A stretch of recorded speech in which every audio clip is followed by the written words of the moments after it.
नमस्कार, आप देख रहे हैं जी न्यूज। आपके साथ मैं हूं पूर्णिमा मिश्रा। आप जब न्यूज चैनल देखते हैं तो वहां पर यूथ की बात होती है, महिलाओं की बात होती है, बुजुर्गों की बात, उनकी खबर क्यों नहीं होती? क्या वो भारत के भाग्य नहीं है? आज हम ये सवाल इसीलिए खड़ा कर रहे हैं क्योंकि एक ओल्ड एज होम में एक बुजुर्ग की मौत हो जाती है। 2 दिन तक लाश सड़ती रही, लेकिन इसको किसी की खबर नहीं। क्यों? क्या इस देश में बुजुर्ग होना पाप है?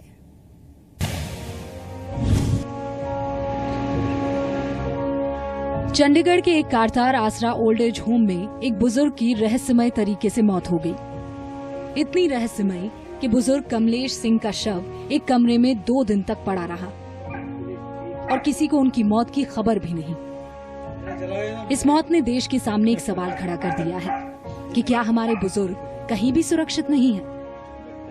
अब तकलीफ होता है, बोलने नहीं सकता, चलने नहीं सकता, आँख में देखता नहीं।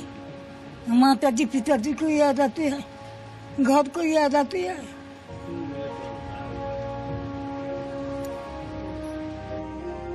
क्या लापरवाही की ऐसी ही तस्वीर देश के दूसरे ओल्ड एज होम में भी है? यही जानने के लिए हम देश के अलग अलग हिस्से के कुछ ओल्ड एज होम्स यानी कि वृद्धाश्रम गए। सबसे पहले हम राजधानी दिल्ली के एक ओल्ड एज होम की हकीकत से आपको रूबरू कराते हैं। अच्छा ma'am, are you getting good food here? Yeah, very good food. Whatever we are getting, that is his wish. यहाँ सब अच्छा है आंटी? कोई दिक्कत है तो बताओ। हमारा कोई दिक्कत नहीं है बेटा, हम तो ठीक ठाक है। तो सब कुछ ठीक है बेटा। यहाँ पर आई जब से मैं हार्ट का तकलीफ है, थोड़ा दवाइयाँ भी मिल जाती है। अब बच्चे हम लोग बहुत ही अच्छा से है, अच्छा ही है। दिल्ली के लामपुर बॉर्डर से 3 किलोमीटर दूर एक ओल्ड एज होम जो दिल्ली ब्रदरहुड सोसाइटी और दिल्ली सरकार के समाज कल्याण विभाग के जरिए किया जाता है। दिल्ली के नरेला में एक ओल्ड एज होम है और यहाँ पर लामपुर बॉर्डर पर ये ओल्ड एज होम है। ओल्ड एज होम 2 हिस्सों में बना है, एक में पुरुष रहते हैं, दूसरे में महिलाएं। आपका नाम क्या है? बीना। बीना। कब से रह रहे हैं आप यहाँ पे? हाँ, 2 साल हो गया। 2 साल से? 2 साल नहीं हुए ने, 5 साल हो ओ, गए। 5 साल हो गए। 5 साल हो गया। कहाँ के रहने वाले हैं आप? हम उड़ीसा। राम कृष्ण शरणम, राम कृष्ण शरणम, राम कृष्ण राम कृष्ण राम कृष्ण नाम, राम राम जय राम, राम राम हरे राम, राम राम श्री राम, राम कृष्ण राम राम शारदा राम राम, राम कृष्ण राधा रानी। ये ओल्ड एज होम 2009 में PPP यानी पब्लिक प्राइवेट पार्टनरशिप के मॉडल पर बनाया था। तब ये हुआ था कि 50% पैसा सरकार देगी और 50% खर्च NGO दिल्ली ब्रदरहुड सोसाइटी खुद उठाएगा। जो मिल्क मिलना चाहिए, दूध मिलना चाहिए, फ्रूट्स मिलने चाहिए, वो चीजें नहीं मिल पा रही हैं। हाँ, कुछ कारण है उसमें, हम नहीं दे पा रहे हैं इधर जी। हाँ, क्या वजह है सर? वजह एक्चुअली क्या कि इधर लगभग 3.5 साल से हमें फंड गवर्नमेंट से रिलीज नहीं हुई जी। इस वजह से थोड़ी सी प्रॉब्लम थी, बाकी तो ठीक है। ट्रस्ट प्रबंधन का कहना है कि सरकार की तरफ से फंड नहीं मिल रहा है। मामला कोर्ट में है, इसलिए ट्रस्ट अपने पैसों से ही यहाँ पर रह रहे बुजुर्गों की देखरेख कर रहा है। नमस्ते। इस ओल्ड एज होम की टूटी दीवारें और बाथरूम के जर्जर हो चुके दरवाजे और टपकती छतें ये बयां करने के लिए काफी है कि सरकार अपने बुजुर्गों के लिए कितनी गंभीर है। और ये मकान चूता है, बारिश आती है और दीवार भी तो चटकी हुई है। अच्छा। आंधी आती है, डर लगता है कभी दीवार गिर नहीं जाए। हम पे तो भागा भी नहीं जाएगा क्यों, हमारे पैरों से नहीं चला जाता, हाथ हमारे बेकार है। इन्हें यहाँ 2 वक्त का खाना तो मिल जाता है, लेकिन कुछ बुनियादी सुविधाएं और बूढ़े हो चले शरीर को सहारा देने के लिए दवाएं, फल और दूध बमुश्किल ही मिल पाता है।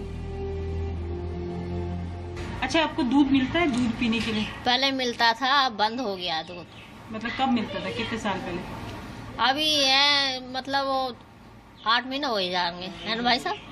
8 महीने हो गए। 8 महीने हो गए। तो आपको नहीं मिल रहा है दूध? दूध नहीं मिल रहा हमारे को। फ्रूट्स भी नहीं मिल रहे? नहीं, फल नहीं मिलता? फल नहीं मिलता। कोई आ जाए दाने वो दे जाए तो वो है। प्रबंधन का कहना है कि अपने बजट में वो जितना कर सकते हैं कर रहे हैं, लेकिन सरकार पूरी तरह से अपने बुजुर्गों की अनदेखी कर रही है। सामान सर्फ नहीं मिलता है, जब से ये पैसे उसे नहीं मिल रहे हैं कहीं से, जो सरकार नहीं दे रही है, तो साहब हमें कहाँ से देंगे? यहाँ दोष सिर्फ सरकार को ही नहीं दिया जा सकता। अपने बुजुर्गों से बेपरवाह इस समाज को भी तो सोचने की जरूरत है। हाँ कलकत्ता में है। अपना मकान है मैडम। मेरा नाम शोभा दास। शोभा दास? यस। कोलकाता की रहने वाली इन बुजुर्ग महिला का अपना भरा पूरा परिवार है, अपना घर है, फिर भी वो दिल्ली के एक जर्जर वृद्धाश्रम में रह रही है। आखिर क्यों? अरे हमें अलग अलग रहने चाहता, बस हम अलग रहना चाहते। वो लोग को कोई गिनती नहीं मैडम, हम झूठ नहीं बोल रहे, बच्चा को नाम नहीं। बच्चे अपने बुजुर्गों को अपने साथ नहीं रखना चाहते हैं, लेकिन माँ बाप को भगवान ऐसे ही नहीं कहा गया है। इस सब के बावजूद भी वो बच्चों की खुशी में खुश हैं। घर में रहने से ठुका ठुकी से आवाज होता बर्तन में, ये बात नहीं है। वो बर्तन पकड़ के रहने से कोई मतलब नहीं है, कोई सुखी नहीं होता है इंसान। ओल्ड एज होम प्रबंधन का कहना है कि वो यहाँ रह रहे लोगों के खाने का पूरा ख्याल रख रहे हैं। खाने में क्या दिया जाता है? खाने में हम सुबह नाश्ते में दलिया एक दिन देते हैं, एक दिन ब्रेड देते हैं, एक दिन हलवा देते हैं, एक दिन पोहा देते हैं और एक दिन पराठा चाय इस तरीके से देते हैं। दोपहर में दाल चावल रोटी सब्जी चटनी, फिर 4 बजे चाय बिस्किट, फिर उसके बाद 7:30 बजे दाल चावल रोटी सब्जी।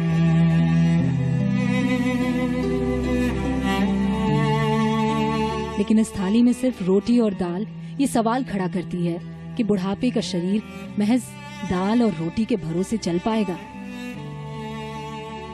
जनगणना 2011 के मुताबिक देश में 10 करोड़ 40 लाख सीनियर सिटीजन यानी 60 साल के ऊपर के लोग हैं। लोकसभा के आंकड़ों के मुताबिक 2011-12 में दिल्ली सरकार की ओर से आंशिक सहायता प्राप्त एक ओल्ड एज होम था जिसमें 25 बुजुर्ग लोग रहते थे।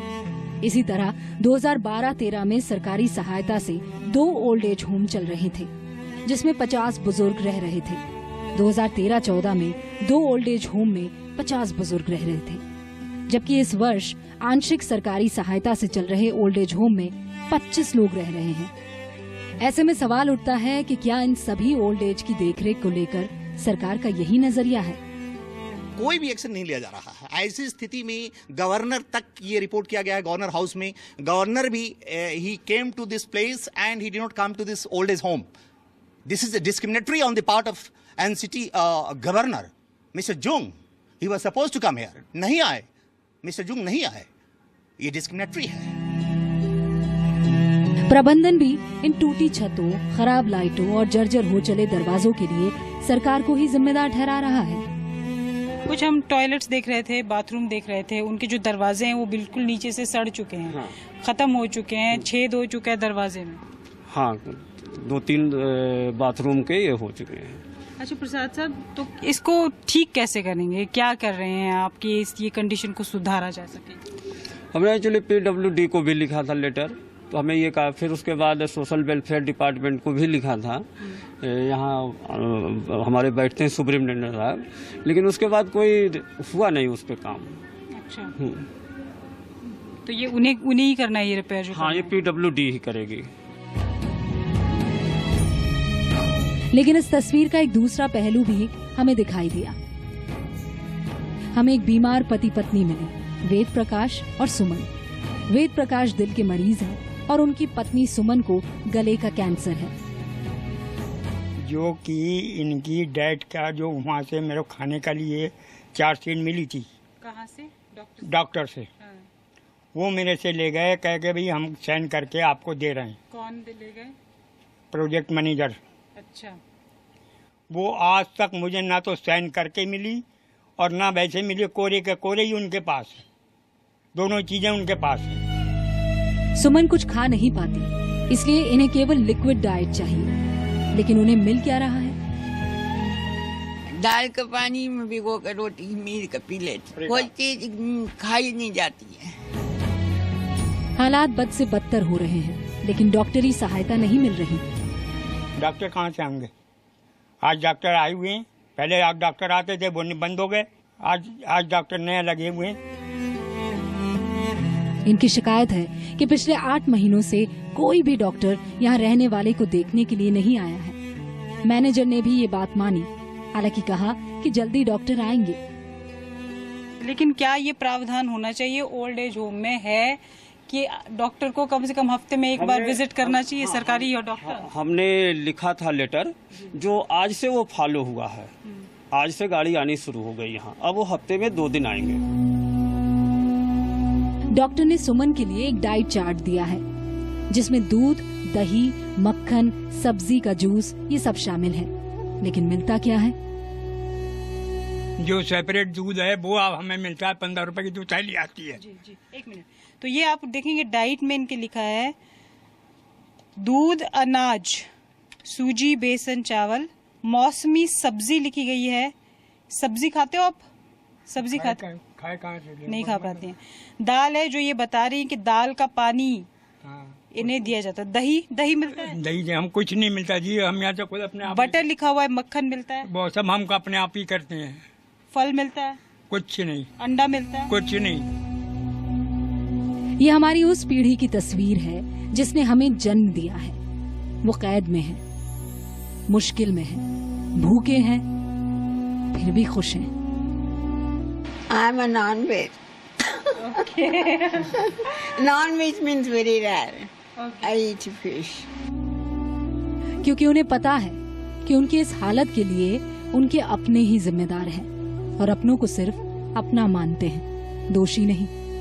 राम कृष्ण शरणम, राम कृष्ण शरणम, राम कृष्ण राम कृष्ण राम कृष्ण नाम, राम राम जय राम, राम राम हरे राम, राम राम श्री राम, राम कृष्ण राम राम चारों राम राम, राम कृष्ण राधा रानी। निवृत्ति मोहन, जी मीडिया, दिल्ली।